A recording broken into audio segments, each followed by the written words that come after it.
we have 2/3 of a band called the EO11. Nancy Fisher-Crum is a retired healthcare executive. She's enjoying having more time for music, which has always been a passion. Currently, Nancy is a member of EO11 in which she sings, plays guitar, bass, and ukulele with bandmate Pat Walker. Also here is Pat Walker. Pat Walker has a very checkered past, including 3 decades as an entrepreneur, which suits the program for tonight. He has owned and managed 4 Walls, a design company and digital manufacturer of wallpaper and murals, and most recently has been working as a consultant and executive coach with the Telos Institute headquartered here in Cleveland. Pat is also a good friend that I admire and respect. So I'd like to at least let me make them the spotlight video. And then I guess Henry's the moderator, so he's helping me out. Thank you, Henry. And Henry's going to take care of the lyrics and so on. So Pat and Nancy, take it away. Thank you, Spike. Kick it off? Sure.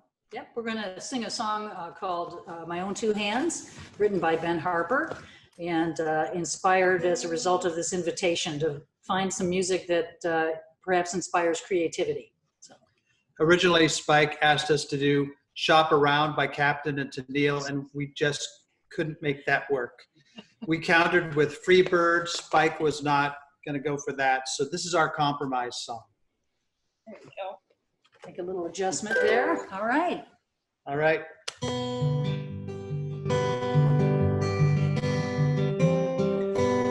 I can change the world with my own 2 hands, make it a better place with my own 2 hands, make it a kinder place with my own 2 hands, with my own 2 hands.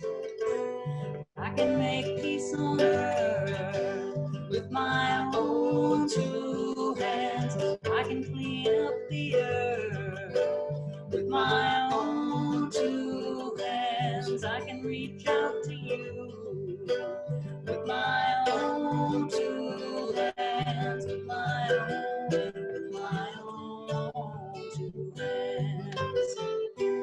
Make it a brighter place with my own 2 hands. Make it a safer place with my own 2 hands. Help the human race with my own 2 hands. With my own 2 hands. With my own 2 hands.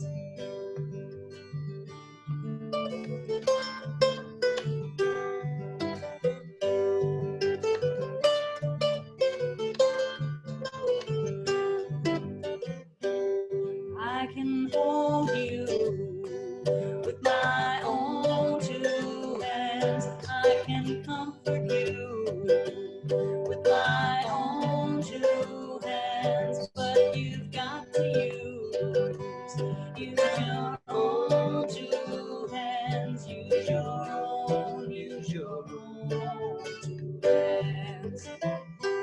Use your own 2 hands. With our own 2 hands. All right. That was beautiful. Thanks, Thank you Mike. very much.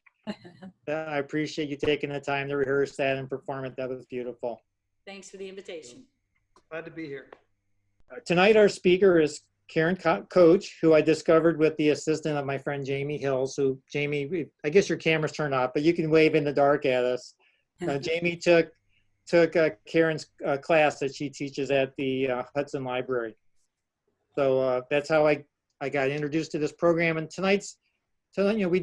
in January, we did our panel discussion, which was Successfully Selling Art, and that was a very successful program, but it talked about like big issues and kind of inspiration. So my goal for this evening was to pick one of the topics that was discussed and do a a more in-depth discussion of that actual program. So that's how we came up with I came up with the idea for tonight. But let me give you Karen's background. Karen Coach is a mixed media artist inspired by nature and nostalgia, using paper, books, maps, and paint with stitching and buttons to create colorful mixed media art. In addition to being a full-time artist, she co-owns Uncommon Art, an art studio and gallery on historic Main Street in Hudson, which features modern art and fine craft by Northeast Ohio artists. Karen's background in web content, search engine optimization, and online marketing comes in handy when selling her own art online and teaching others to do the same. So thank you, Karen, for participating with us tonight, and go ahead and take over. Well, thank you, Spike. I appreciate it. And thanks, Nancy and Pat, for the music. That was a really delightful way to start the evening. Spike, just one quick question for you. I had sent you the handouts. Are they posted somewhere that folks can get at them? The handouts, I have them on my desktop, and I thought that I would post them to the blog after the meeting, so that way people don't cheat and read ahead. Okay. So is that okay with you to do it that way? Oh yeah, that's entirely fine. And then when are you going to do the polls? Oh, the poll. Oh, let me do that. Sorry, I should have done that before the music. Let's do this now. Okay. So there's a poll that will help us know about the audience. So thank you, Karen. Yep. So do you all see the poll on your screens? If you could take a few minutes to fill that out, that would be great. I added a couple humorous ones, so you'd be more motivated to do that. Question 1, Etsy, yes, 70%, no, 30%. Nobody's not sure, so that's good. 11%, yes, and successful with an Etsy shop. 19%, yes, and unsuccessful. 41% don't have one. 33% are thinking about it. I mean, I guess maybe I shouldn't. I guess it's probably not bad to have this repeated. I don't know whether it gets recorded for the meeting. So if you've sold on other platforms such as Shopify, eBay, Fine Art America, Zazzle, you have 44% yes, 41% no, and 15% thinking about it. So we have 20, for the people that attended this January panel program about successfully selling arts, kind of really a smaller percentage than I expected. 26% yes, 74% no, and then 4% can't remember back that far. Okay, and then here's the kind of artist, which I thought this was kind of interesting because we're going to have a mixture of, actually there's 56% digital artists, 44% crafting making artist, 37% fine artists, 11% beginner. Not everyone, I think some people have confidence issues, because I think we have a lot, I think everybody, if you're in CDPUG, you're above average already. So all of the above. 52%, so are you a CDPUG member? 52% yes, 37% no. Oh, we got future members, great. And I'm surprised the past president's only 4%. Are you willing to volunteer? I'll add a no next time, just so people don't have to like refuse. And then I wanted to get feedback for the user experience one, and are you interested in the August meeting? Because I wanted to help the speaker make an exact title for our audience. So if you have feedback for that, please share it with me. Gold's my favorite color because it's a spike color. And looks like the colors are kind of spread. Actually, watercolor is the highest number. That's pretty good. Okay, so does that help you out, Karen? Yeah, that helps a lot. So looks like a lot of people are familiar with Etsy, but we do have about a third that are not. So that'll be okay. Did you write those down? Because I'm gonna stop sharing the poll. Go right ahead. Okay. All right. So go ahead and. Wonderful. All right. Now you can take over. Okay. It's all mine. Well, thank you all for letting me join you tonight. I do appreciate it. I have a few slides to show you, and we're going to take a look at Etsy, and we're going to talk a lot about it. So let's see. Okay, so if things went well, you should be seeing a screen that has my name on it and my contact information. The class that I teach is called Craft Entrepreneurship. It's the Etsy Craft Entrepreneurship Program. It's a great big name for pretty intense course. Actually, the content for the class was developed by Etsy several years ago, and I've been using it over the years, and sometimes they have updated it, and sometimes I update it, but it's a pretty robust course. But all of my contact information is here on the screen, so if you have any questions, please feel free to reach out. My shop name, my email, my website, everything is Life Needs Art. So if you go to look for me on Facebook or Instagram or Etsy or anywhere, I'm Life Needs Art. And then there is the address and the street address and the web address for Uncommon Art, which is in Hudson. Now, tonight, through the magic of television, I'm sitting in my kitchen, but my image behind me is Uncommon Art. So we're up on the second floor in a 200-year-old building in Hudson. And we have artwork from, well, there's two of us who have studios there, and we work there, and then we have artwork from 17 other Northeast Ohio artists. So we try to pick kind of an unusual mix of stuff, the kinds of things you might not just see everywhere. So it's kind of a neat place, and it's such a cool building. Quickly, Spike did a great introduction, but just to give you the sort of 30 years and 30 seconds kind of overview, I was an art major back in college. I also majored in English, and I worked for galleries for a couple of years after I got out of college. And then, of course, we had a recession. So I put the English degree to work and did technical writing and web content and that sort of thing for several different companies for about 25 years. During those corporate years, and you all know how it is, I just was busy enough working that I didn't do any sort of artwork at all for a good decade. I was pretty miserable. And then when I started making art again, it was important to me to get it out into the world. So I started blogging. Of course, in the early 2000s, you know, all of those sites were new, all the social media sites, all the selling sites. There were all kinds of places where you could post your artwork for people to see, and I tried lots and lots of different ones. I've been selling online roughly since 2003 or 4. I've had an Etsy shop since 2008, and I actually have been a full-time artist now since 2013.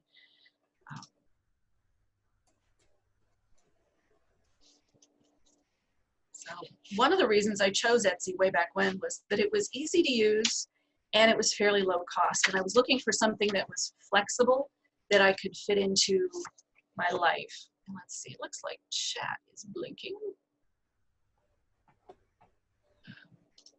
Let's take a look and see what's coming up in chat. Okay, we're good. So what can you sell on Etsy? For those of you who have not used it yet, Etsy is a dedicated handmade marketplace. So they've really defined their niche to be basically 3 categories of things: handmade items, vintage items, which is anything over 20 years, and then the things that they consider to be craft supplies. So you can sell, say you make beads. You can sell beads and clasps and wire and packaging supplies, and other people can come buy your beads and your wire and your strings and your chains and assemble jewelry out of that. Vintage is more than 20 years in pretty much any category. Handmade really needs to be either made physically with your own hands or designed by you. They really discourage buying products and reselling them. So, you know, people who are trying to go out to Oriental Trading and buy a bunch of beaded bracelets and bring them back and list them on Etsy, that's pretty much a no-no. I work with a boutique here in Hudson that's a fair trade store, and we've been building them an online shop throughout the pandemic here. And because she knows I use Etsy, she's asked, the owner of the store has asked several times about, well, why can't we put our things up on Etsy? And I keep telling her it's because she says they're all handmade. Why can't I do this? And I keep telling her they're handmade, but you didn't make them. You know, so buying and reselling is a real dicey area. Now you'll find people doing whatever they want. I was browsing around Etsy this week and found somebody selling an iPhone 11s and thought, well, unless that's made from a tree branch, you pretty much can't sell that here on Etsy. And then I went looking for it again today and it's gone. Somebody's pulled that product off the site.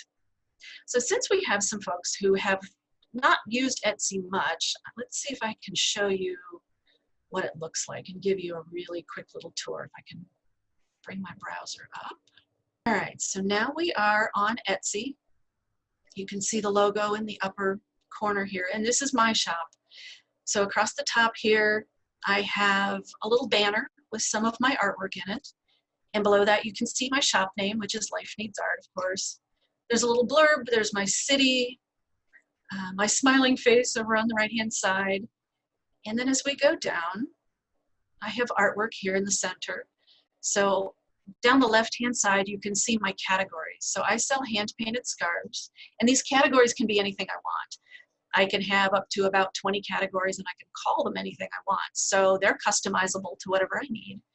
And you can see my scarves.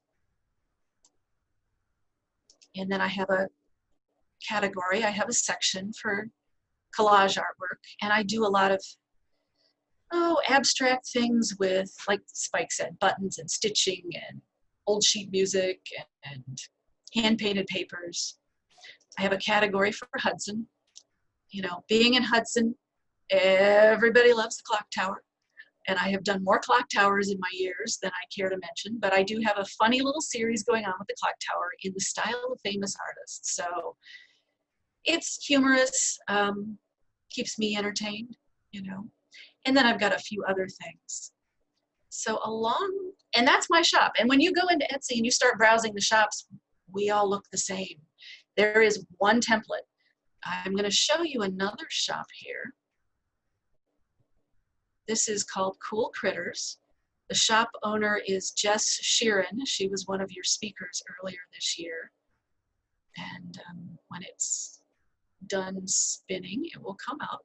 So this may look familiar to you if you saw this when she was speaking earlier.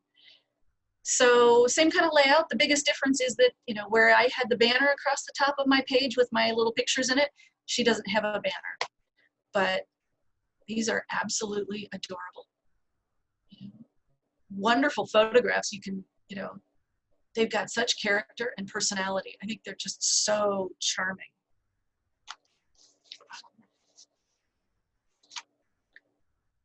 So we talked about what can you sell on Etsy, and that's really anything handmade, anything vintage and craft supplies. They're pretty broad categories, but there are some things that you can't sell. So Etsy has really worked hard at defining that niche as a global handmade marketplace, and they've really excluded a bunch of other things. So if you all remember when Amazon started or eBay started, they had some pretty specific niches, but they've kind of both have broadened their appeal to be something for everybody, and Etsy's not trying to do that.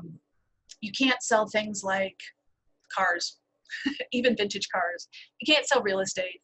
You normally can't even sell electronics unless they're vintage. You're not going to go to Etsy and try to find earbuds or the latest iPhones. You can't sell event tickets. You can't sell medical supplies.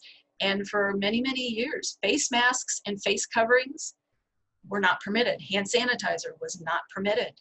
But we all got an email early this year that Etsy was seeing a lot of searches, potential buyers searching for those kinds of items. And so they changed their policy and allowed sellers to provide face masks and hand sanitizer and some of those things that we were starting to need. They gave us very specific categories to put them in and very specific language we had to use. And they were very clear about how we could present them, but they allowed us to do that. And that's been a real popular category of the last few months.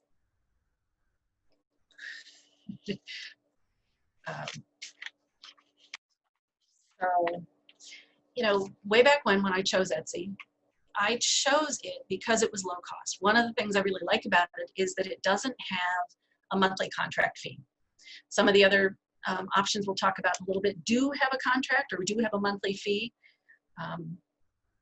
You know, it's only 20 cents to list an item. So you can spend, you know, your 20 cents, put an item up on Etsy, and that listing will stay active for 4 months. after 4 months, that item expires and you can decide whether or not you want to renew it. But that's pretty nominal. And like I said, they've really tried to craft themselves as the place to come for this kind of thing. At this point, they have 45 million buyers globally who are looking specifically for handmade and handcrafted items. They do a lot of business. First quarter sales, even despite the pandemic, were around 1.2 billion global merchandise sales, which is pretty stunning considering, you know, what was happening with the economy at that point. I don't have the numbers for second quarter. They come out next week, but I'm anxious to see how they've been performing over the last couple of months. So it's a great space. It does a lot of things well. It's grown a lot in the last few years. You know, when I started, it was a much smaller site and a much easier site to start a new listing, but they've added a lot of features. Some of the things they do really well are they've defined that niche and they've really crafted that, and they're really working hard to bring the right buyers to the site. It's an easy site to use. I like that there's no fees. There have been times over my years where, you know, I've been taking care of parents and family and things like that, and I've had to let my shop go dormant. Well, it just sits there and waits for me till I come back. You know, I don't come back and reopen my shop after 6 months or a year and discover that I owe hundreds of dollars in fees. You know, it's just waiting, and they, you know, I can come back and make it active again whenever I want. And that really fits with my lifestyle. It's a fairly easy learning curve. Etsy acts as an intermediary if there's any dispute between a seller and a buyer, and it's kind of nice to have that third layer to solve problems. I haven't needed that specifically, but sellers often do. They do have a huge amount of information, videos, trainings, tutorials, a seller handbook, so that any question you need, you can go in and search the answer or find somebody who knows the answer. One of the things I really liked way back when was that it had a great sense of community. They have forums and teams. There's a Cleveland team.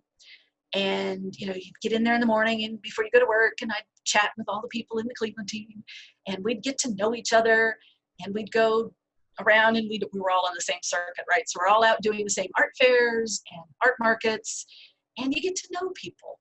You know, you see them in person, and I get a great big hug from them. You know, their families, and it's been nice to have that sense of personal community as well as the technology to back us up.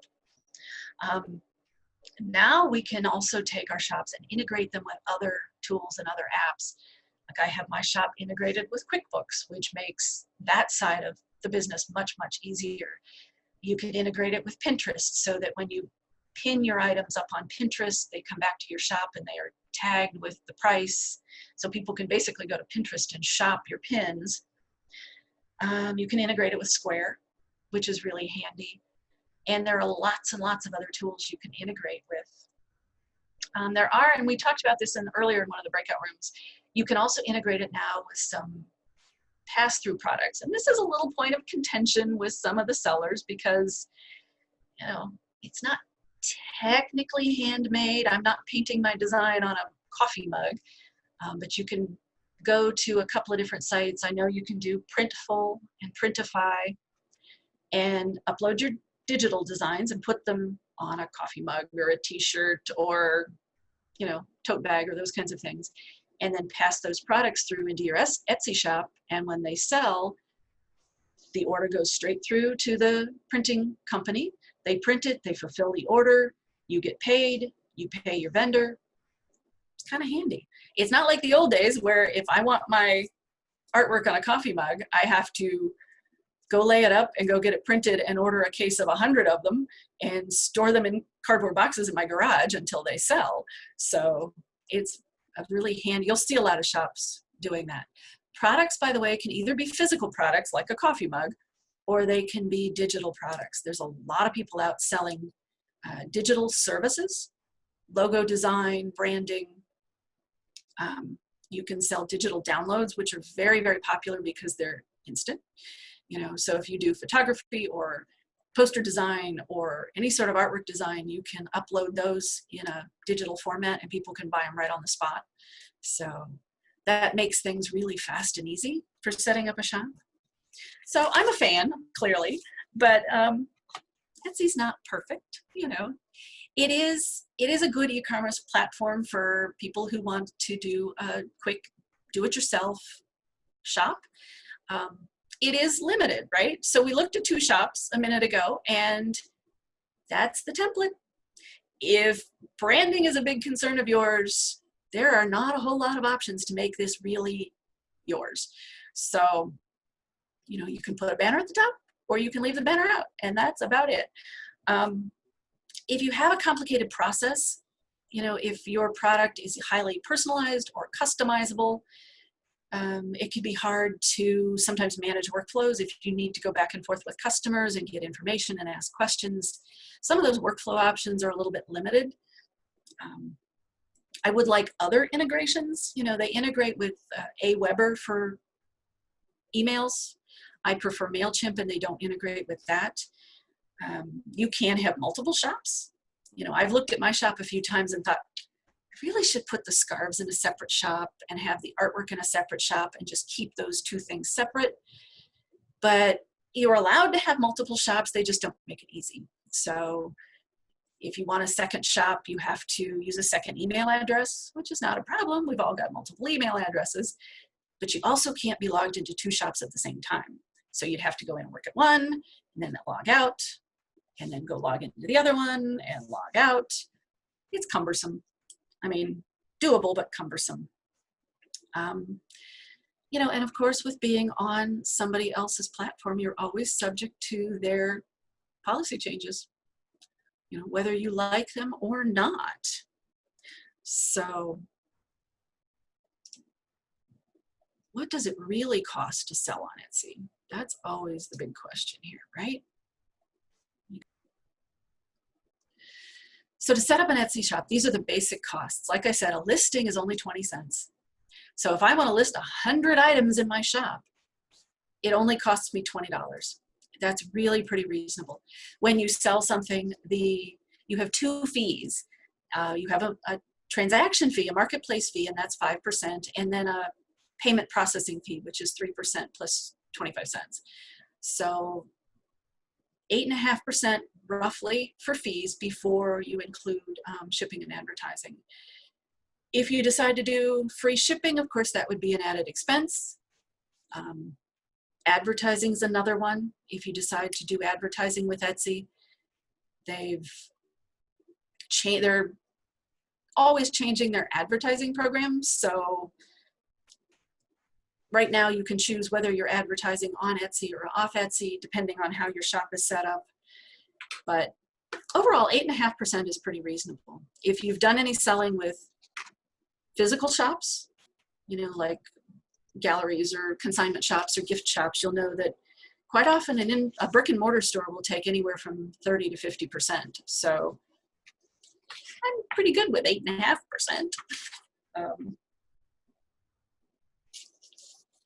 So one of the other things I wanted to show you, and I realize this is really dense, but it will be in the handouts, is that it's a quick, sort of a very short comparison of Etsy compared with some of the other popular marketplaces.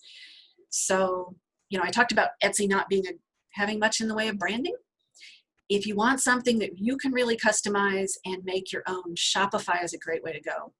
It's a very robust tool. But you do have to choose your templates, and you do have to do some customization. So it takes a whole lot more of getting under the hood than Etsy does.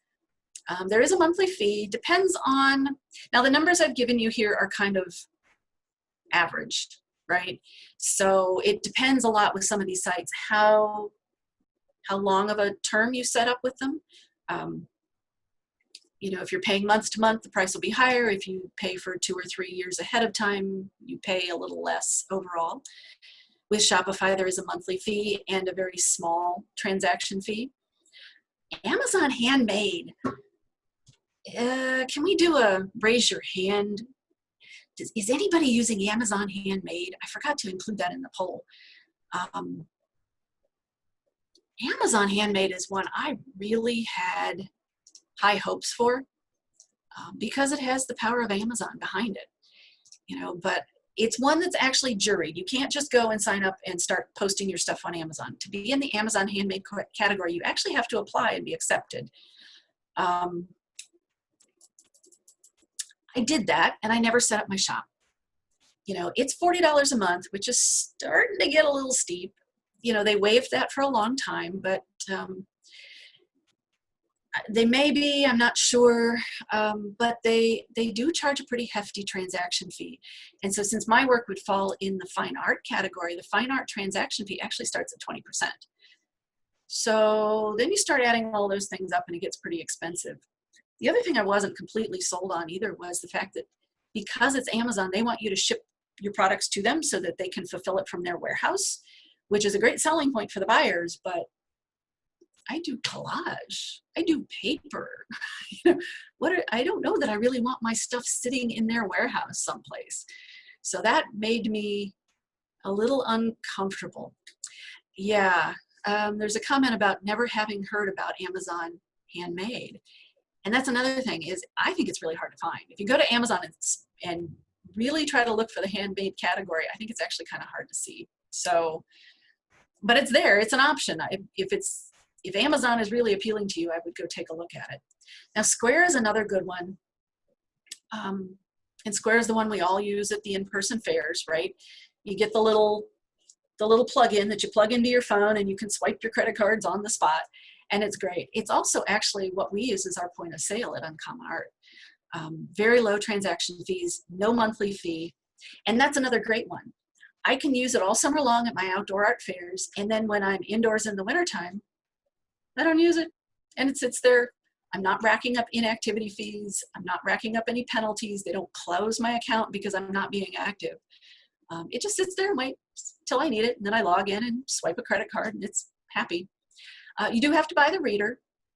The one that we've been using is a little Bluetooth reader. It's about, I don't know, 2.5 inches square, and it has a little slot. So I like it. I took it to a show over this weekend, and I can hold the reader, and my customer can slide their card in it, and I don't have to touch the card, and they don't have to touch the reader. So it was about $40 for that. It was, you know, for a one-time thing. What we like about it now at Uncommon Art is we're starting to use it for our online store. So Square has bought Weebly, so you sync your products between the two, and Weebly can publish an online store. It's a little clumsy, but hey, again, it's free, there's no monthly charge, and I like that for us, it integrates the two systems. So I can be standing at the counter and selling things, and that comes off our website. It gets marked as sold on the website, and vice versa. And then what you can do, and I haven't quite done it, but I'm so excited to try it. We've had to negotiate this and figure out if we really want to do it, but I'm just about there. You can use Square as your point of sale, and then use Weebly for your online store, and then you can move everything over and create a product catalog on Facebook. And from Facebook, then you can have a product catalog on Instagram, and you can be selling on both of those social media platforms.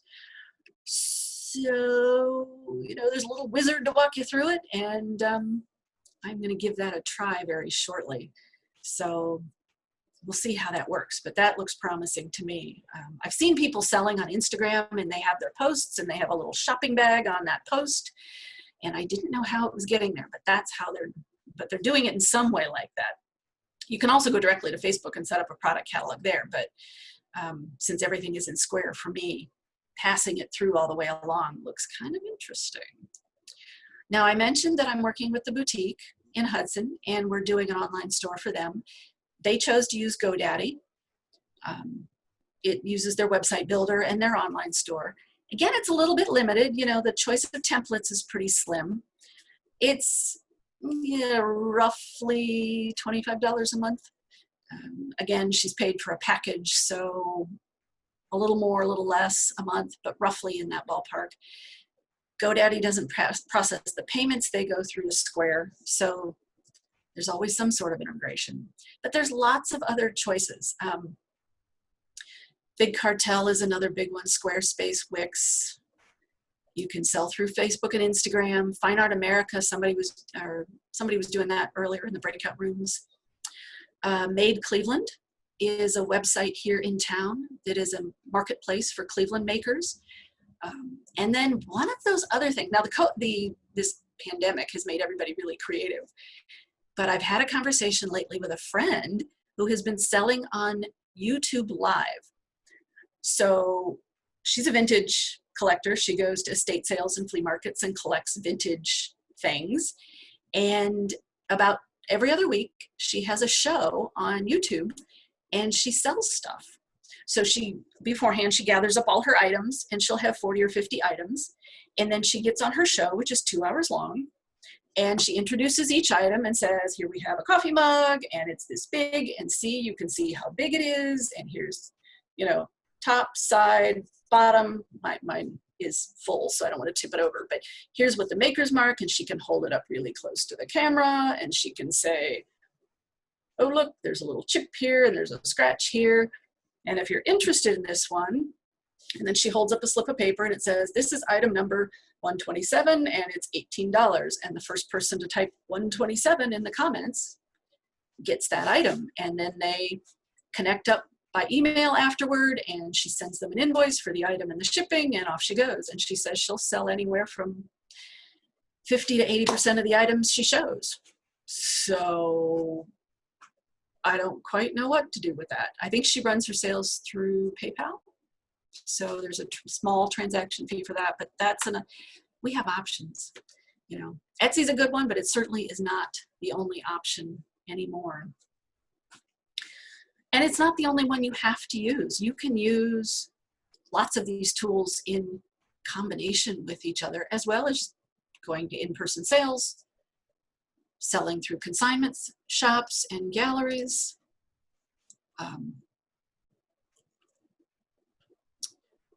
Okay. Yeah, the Ash O'Connor, who runs Made Cleveland, could not make it tonight. So there is a link in the chat to her website, which is just madecleveland.com. So local artists and that sort of thing. One of the other things I do like about Etsy is that they're always supplying us with trend information, and they're keeping track of the analytics on their end to see what are buyers coming and looking for. And so as things start to bubble up in popularity, they tell us about it. So obviously in 2020, with staying at home, things having to do with the house are really popular. Cleaning cloths, cleaning supplies, hand sanitizer, small luxuries. People are kind of watching their budgets, but they might have a little bit of money for bath salts or bath bombs or candles. They still need gifts. Things to do with the family. Now that the weather's nice, people are going outside, and they're looking for things for their gardens and patios to decorate their outside spaces, games to play outside, cornhole boards, planters, wind chimes, decorative items. And they're looking for things for the home, things to do like craft kits, things to do with the family, games. Games are really popular, but things you can make. So and then things you can do like downloadable coloring pages, downloadable patterns you can print and use in scrapbooks and photo albums, those kinds of things. So it's always kind of nice to have that updated information available to us. So stop sharing. Okay, so we're back. So that's really the bulk of my introduction to Etsy. A lot of information really quickly. I do teach a couple of courses in it. They're coming up later this fall. One is the introductory course, which is taught through the Hudson. Oh no, that one will be taught through me this time around. And it's all about how to set up a shop, how to figure out who your target customers are, branding, marketing, search engine optimization, how to get found in search. And it's a good, pretty, and taking good photographs, because photographs are key. It's a pretty good intense course. The other one is an intermediate course, and that one will be through the Hudson Library. And that's for people who have already had a shop, they've had it set up, they've made some sales, so they're comfortable with listing items and packing and shipping. But either they've let their shop go dormant and they want to ramp it back up, or their shop is just not doing what they want it to do. They want to, you know, energize it in time for the holidays. So that's another one. So that information's in the handouts. Yeah.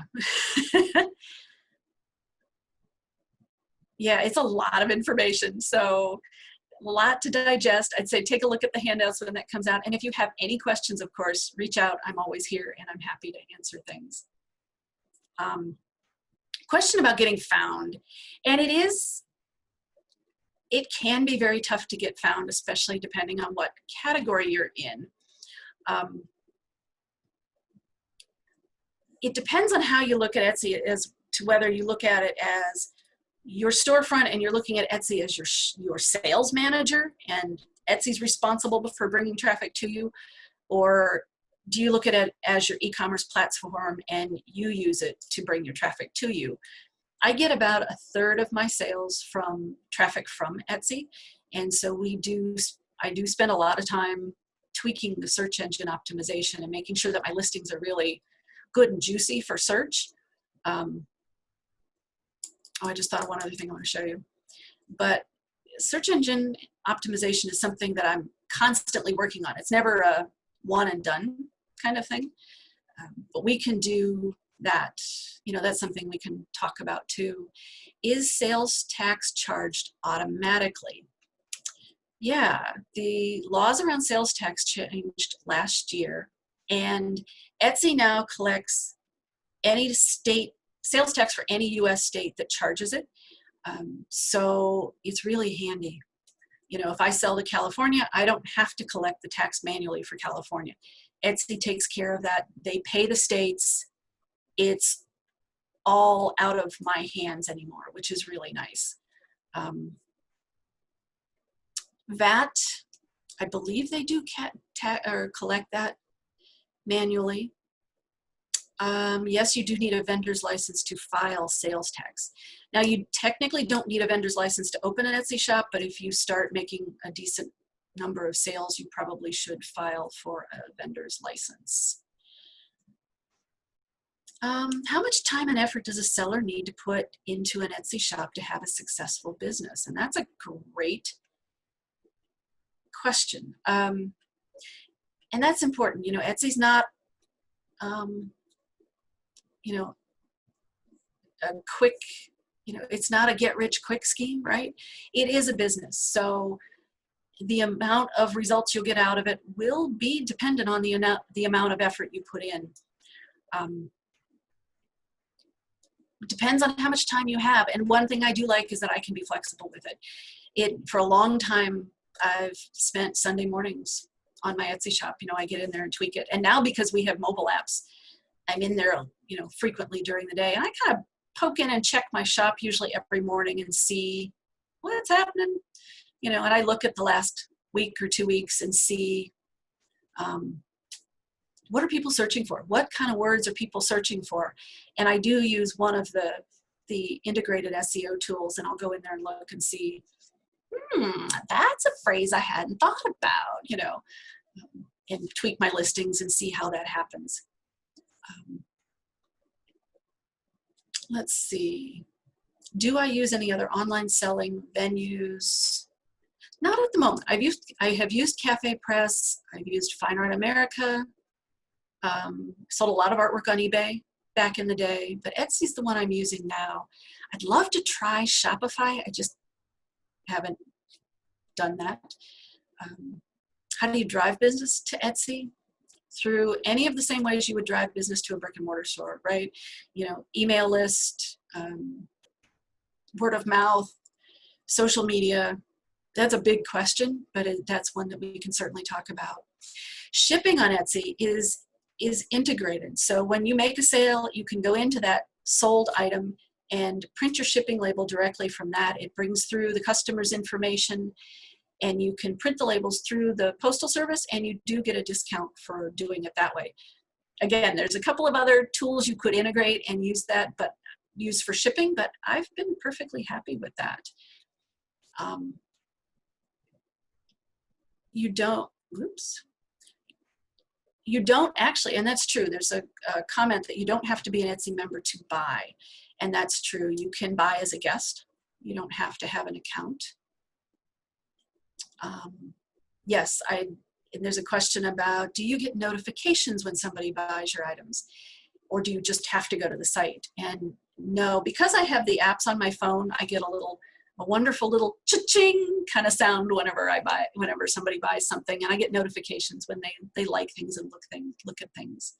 So we're nearing 7:35. Spike, there's still questions. I'd like you to go for another 10 minutes or so. Okay.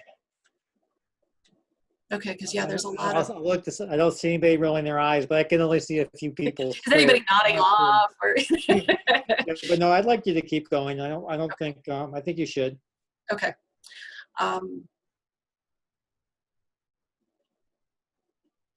Let's see. Oh my gosh, there's lots of good questions.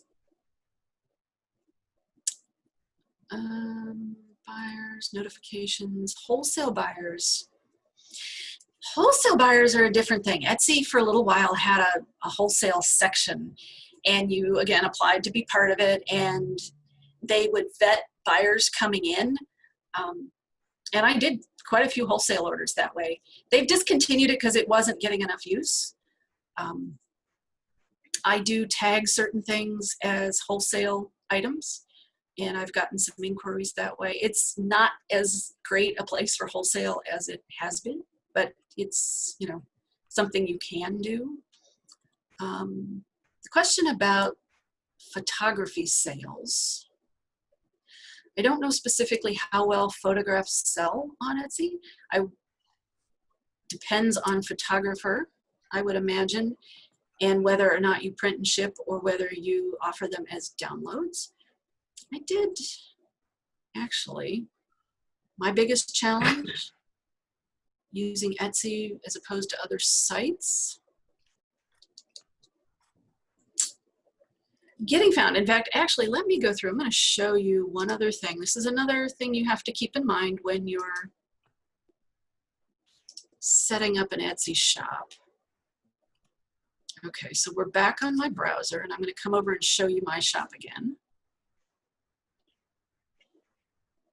When it comes back up and refreshes.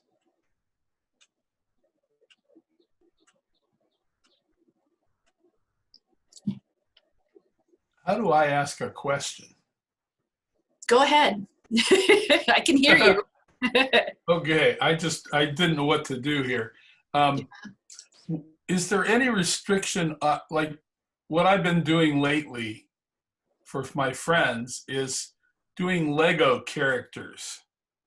If I use the name Lego with their trademark, is that okay? Because it's a painting. It's not. You may run into trouble with that. Etsy's really big on intellectual property and infringing on some of the big trademarks. So Disney is a big major no-no. There's been problems with Marvel. Lego, you may have trouble with that. All right, Lego, that's what I wanted to know. Lego is really bad. Somebody else is answering here. Can you? Oh, yeah, no, I just wanted to jump in real quick and mention Lego is very, very strict about that. So I would be very, very, very careful. Yeah. Okay, so I'm back on Etsy. Thank you for adding that. I appreciate that. This is a specific listing. We were looking at my overall shop before, but this is an individual listing for one of the bandanas. And, you can see the photographs, and I have several. That's nice. There's the title on the right-hand side, and there's more information as you go down. As long as and here's a question. In some of my listings, especially the scarf listings, I do mention that I will work with wholesale, and I tag them that way, and that helps get me inquiries about it. Information about the shipping, and if you come down a little further, all the way to the bottom, you'll notice that there's another set of scarves down here. Now, these are mine, so Etsy's showing potential buyers more of my scarves, but keep going. Now we're down at the bottom of the page, and these are not my listings. So this is one thing to think about when you're setting up an Etsy shop, is that people could be coming in and browsing your listings, seeing something at the bottom of the page and leaving and going buying somebody else's product. It's a pro and a con. I have gotten buyers this way and I've lost buyers this way, but it's just something to be aware of if you're willing to tolerate having other people's products advertised on yours. You turn that off, or do you have to accept Nope.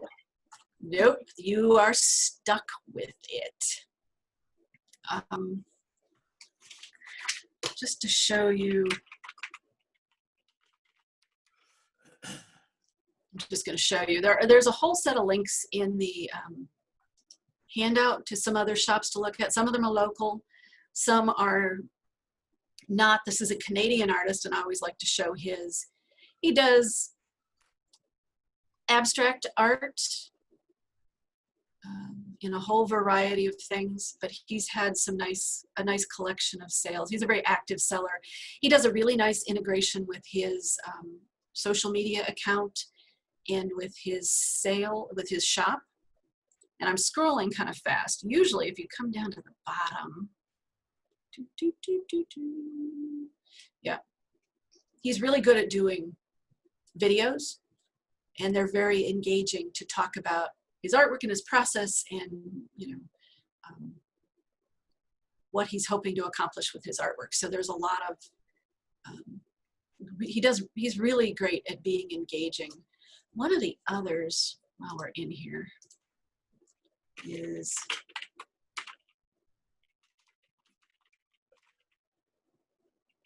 see, Calico Goose. Now there's a link to, this is Barbara Bunsey, there's a link to her shop in the handout. She took the class last fall, and she's the decorative painter, right? She's the toll painter. These are the patterns that she sells. But when you go look for her, make sure you look her up on Facebook as well, because she does such a great job at talking about her designs and her listings and her patterns without making it sound like, buy my pattern, buy my pattern, buy my pattern. You know, she talks about each of these patterns with such a warm and sentimental story that it's just, it's heartwarming, you know. She talks about people she's known. She had some candlestick designs, and the original candlesticks were made by a friend of hers, and they're great little stories, but it's a wonderful way to talk about your products without being sort of used car salesy kind of thing. Okay, let's go back and see what else do we have.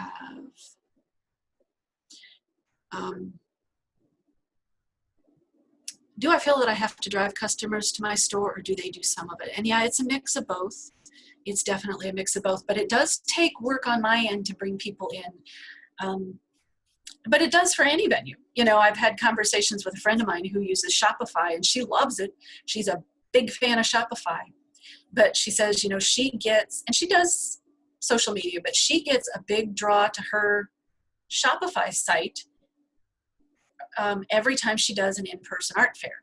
So if she does Kane Park or Boston Mills, she sees a huge spike in traffic just before, during, and after the show, and sales as a result of that. She sees a big spike in her traffic from Pinterest. I'm the same way. You know, I just did a art fair over the weekend, and you know, I had done the same fair at Christmas time. They do a summer and a winter show, and handed out lots of cards at Christmas time. And I've had a steady trickle of orders throughout the last 6 months with people buying things because they kept my card, and then they'd go to my Etsy shop and pick up something else. Years and years and years ago, I used to do a project called Artomat. So they're out of Winston-Salem, North Carolina, imagine. So they take old cigarette vending machines and convert them to dispensing miniature artwork. And I don't have any on my desk now, but you know, the artworks have to be the size of a cigarette pack. And so I used to supply them. They place their machines in art museums and gift shops and hotels. And you never quite know where your artwork's going to end up. But I would always get a little spike in my Etsy shop with people buying things. And I'd think, how did people in Philadelphia find me? I don't know anybody in Philadelphia. And then I'd get my little sales card from Artemat, and I'd be at a art center in Philadelphia, or, you know, something like that.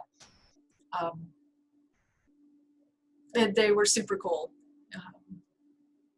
And I've actually never seen one in person, so it's so cool that you've actually seen one.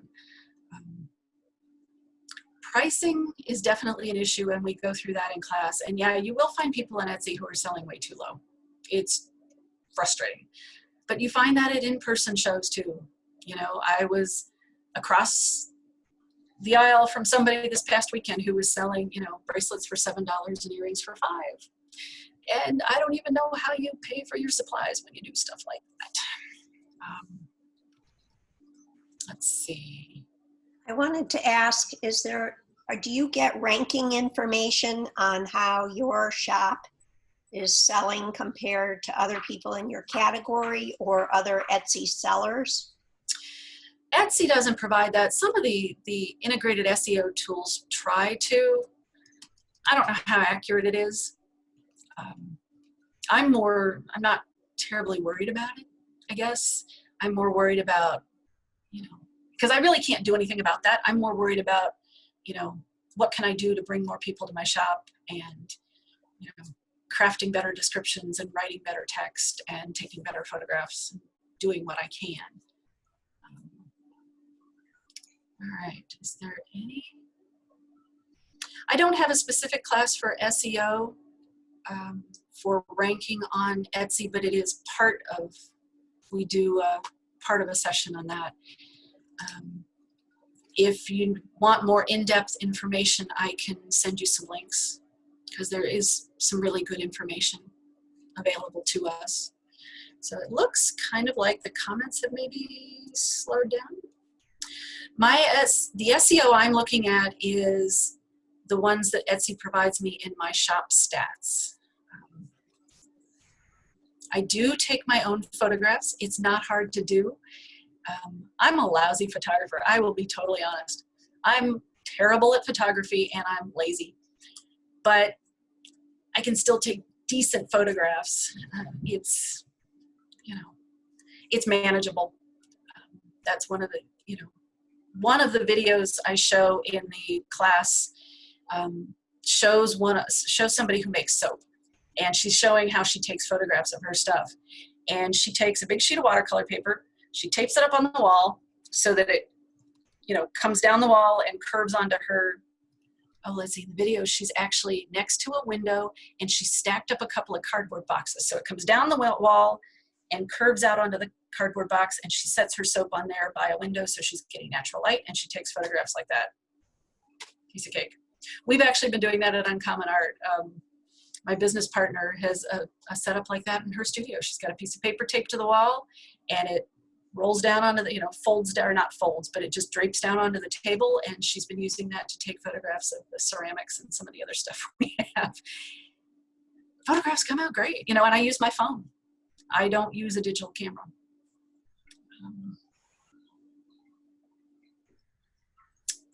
One of the more creative things I've done to drive people to my site. I don't know. You know, I do sales and things periodically. There's somebody, now speaking of creative things, there is somebody, now I make scarves. There is somebody else who makes hand-painted scarves, and I follow her, but she travels with a scarf.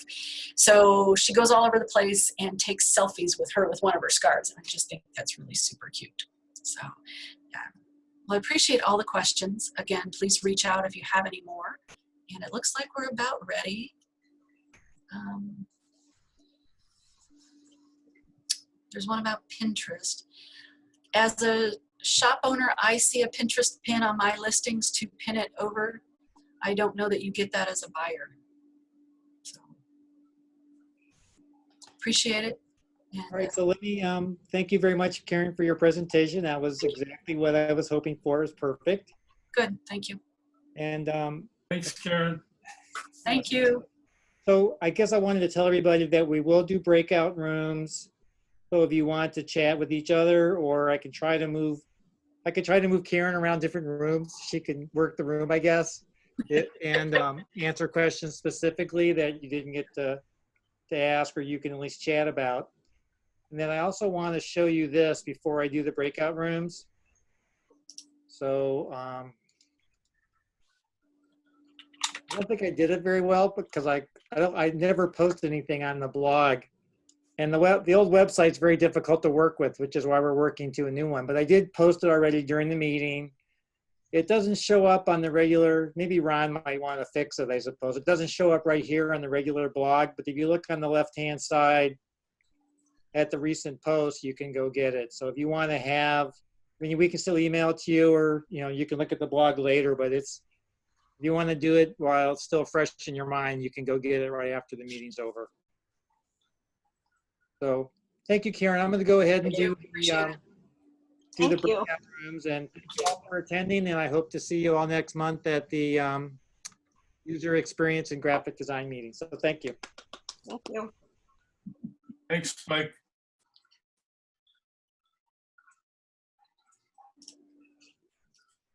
Okay.